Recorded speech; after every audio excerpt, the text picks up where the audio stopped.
வாங்க இன்னைக்கு நாம குழந்தைங்களோட ஒரு முக்கியமான சென்சரி ஸ்கில் பத்தி தெரிஞ்சுக்கலாம். உங்க குழந்தை கண்ணை மூடிக்கிட்டு கையில இருக்கிற பொருளை கண்டுபிடிக்க கஷ்டப்படுறாங்களா? இத பார்த்து நிறைய பெற்றோர் கவலைப்படுவாங்க. உண்மையில கைகளால பாக்குற இந்த திறனுக்கு ஒரு பேர் இருக்கு. இது உலகத்தை புரிஞ்சுக்க ரொம்ப முக்கியம். அதுக்கு பேரு தான் ஸ்டீரியோக்னோசிஸ்.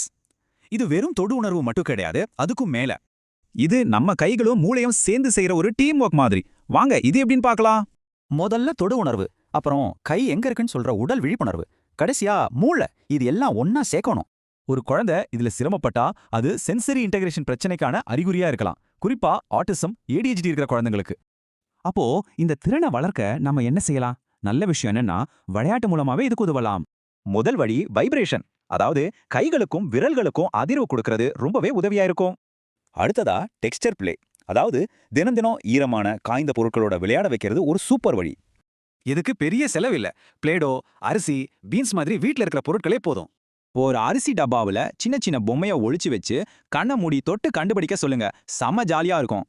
மூணாவது வழி டீப்ரெஷர். கைகளுக்கும் நல்லா அழுத்தம் கொடுத்து மசாஜ் பண்றது ரொம்ப நல்லது. இதுல ஜாயிண்ட் காம்ப்ரெஷன் மாதிரி விஷயங்கள் உடலை பத்தின விழிப்புணர்வை இன்னும் அதிகப்படுத்தும்.